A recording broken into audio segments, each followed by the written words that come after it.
Hei. Hei. Hei. Hei. Hei.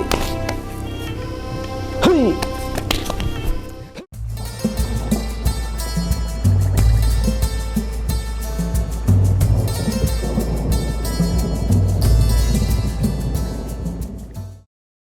Pondok pesantren menjadi bagian terpenting dalam mencerdaskan kehidupan bangsa.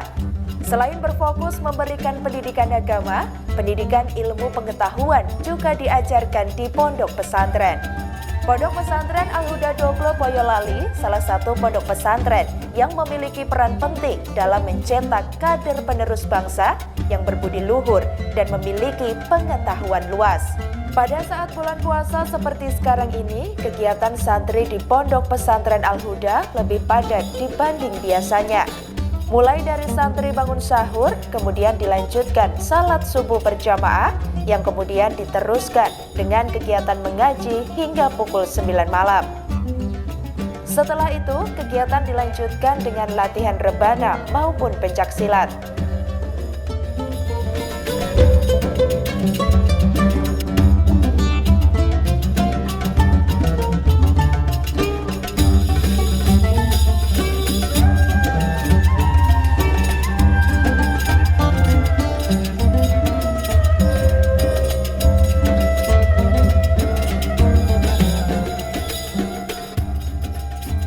Sebelum kita ikuti bersama latihan pencaksilat Pagar Nusa di Ponpes Al-Huda Doglo Desa Candinggata Kecamatan Cepogo Boyolali Jawa Tengah pada malam hari ini, terlebih dulu saya mau berbincang dengan Kang Wahid selaku pelatih, selaku pengurus Padepokan Pagar Nusa di Ponpes Al-Huda Doglo Desa Candinggata Kecamatan Cepogo Boyolali Jawa Tengah.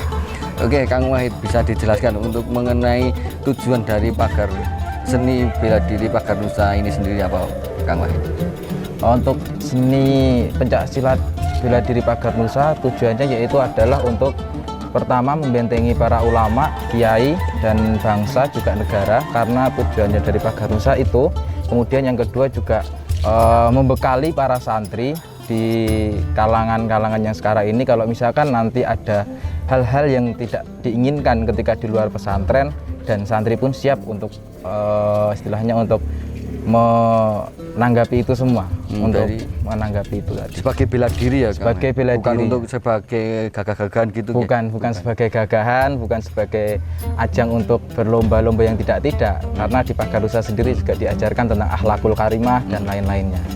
Ini kan juga dalam agama juga pentingnya bela diri juga dijelaskan ya. Apa kira-kira maksud dari Pagar Nusa sehingga di pondok ini harus ibaratnya harus ada lah kegiatan seni bela diri ini. Di pondok ini untuk kegiatan seni bela diri itu adalah itu suatu kegiatan ekstra wajib di pondok pesantren, karena juga itu tadi untuk membekali para santri, membentengi para kiai. Kemudian juga seni bela diri Pagar Nusa itu di pondok pesantren ini tujuannya juga untuk membekali para santri, kemudian juga nanti ketika diharapkan dari para santri ketika sudah di rumah itu nanti juga sebagai ajang dakwah mereka, dakwah untuk melalui sebuah lembaga seni, yaitu seni bela diri sebagai sarana dakwah. Itu juga sebagai untuk kesehatan juga ya, Mas? Untuk kesehatan, menjaga kebugaran, karena kita gerak untuk berolahraga seperti itu juga nggih? Mas, kemudian untuk tingkatan sendiri di Pagar Nusa ini apa saja, Mas, tingkatannya? Kalau untuk tingkatan di Pagar Nusa ini dari kami dari titik awal mulai latihan itu jadi ada strip kuning, kemudian strip merah. Setelah strip merah nanti ada strip biru, kemudian setelah strip biru ada strip hitam, dan setelah itu nanti menjadi warga Padepokan, yang dimana itu nanti berkelanjutannya adalah melatih adik-adik kelas yang nantinya akan ikut kembali di Padepokan Al-Huda. Mas, ini mungkin ada berapa jurus yang bisa seorang siswa atau seorang pendekar, bisa dikatakan pendekar dari Pagar Nusa ini bisa menguasai berapa jurus? Kalau untuk jurusnya itu kalau di Pagar Nusa banyak sekali. Banyak sekali.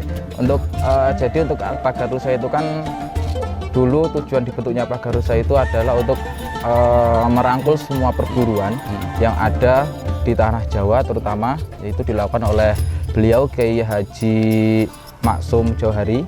Nah itu beliau Gus Maksum untuk merangkul semua itu, untuk menampung semua agenda semua pesilat itu tadi. Beliau membuatkan sebuah wadah yang bernama Pagarusa. Nah Pagarusa itu banyak sekali, nanti ada yang dari Cimande, Gasmi dan lain-lain. Nah kalau di Pondok Pesantren Al-Huda ini Pagarusanya Cimande. Nah, tapi untuk nanti ketika kita berbicara tentang nasionalnya, itu ada satu gerakan yang dimana itu menyatukan seluruh gerakan di Pagarusa. Contohnya ada gerakan paket. Nah itu ada paket mulai dari TK, SD, SMP, SMA, perguruan tinggi.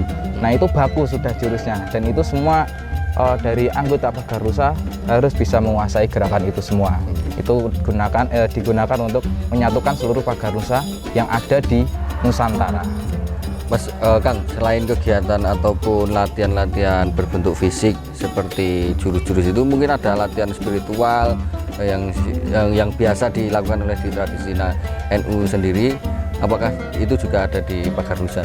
Ada Pak, di Pagarusa juga ada ilmu spiritual, kami juga diajarkan yang mana ilmu spiritual itu nanti kalau tingkatannya sudah agak tinggi. Kalau tingkatannya sudah agak tinggi nanti baru ada pembelajaran ilmu spiritualnya. Seperti itu kalau di Padepokan Al-Huda. Contohnya apa Mas untuk implementasi dari ilmu spiritual yang ada di Pagarusa? Mungkin nendang nggak nyentuh atau gimana? Untuk implementasinya dari kegiatan Pagarusa, yaitu untuk ilmu spiritualnya itu kami biasanya latihan menggunakan tenaga dalam. Tenaga dalam implementasinya kami kepada tenaga dalam. Okay, tenaga dalam. Ya. Contohnya apa Mas? Contohnya tenaga dalam yang ada di Pagarusa ini? Untuk tenaga dalam yang ada di Pagarusa ini seperti kami mengolah ilmu kebatinan kami juga. Nah di situ untuk kegiatan ilmu kebatinan itu tadi di Pagarusa untuk spiritualnya kami ke tenaga dalam, yang mana nanti tenaga dalam itu juga kami persiapkan bagaimana kalau ada kegiatan-kegiatan di luar dari Pagarusa yang itu mengandung spiritual juga. Siap. Mungkin itu Pak dari Padepokan Al-Huda. Ya itulah tadi Tribuners penjelasan lengkap dari Kang Wahid. Wahid dari Kang Wahid mengenai seluk-beluk ataupun gambaran mengenai pencak silat Pagarusa di Pondok Pesantren Al-Huda, Ndoglo, Desa Candingadak, Kecamatan Cepogo, Boyolali, Jawa Tengah. Terima kasih. Mari kita ikuti.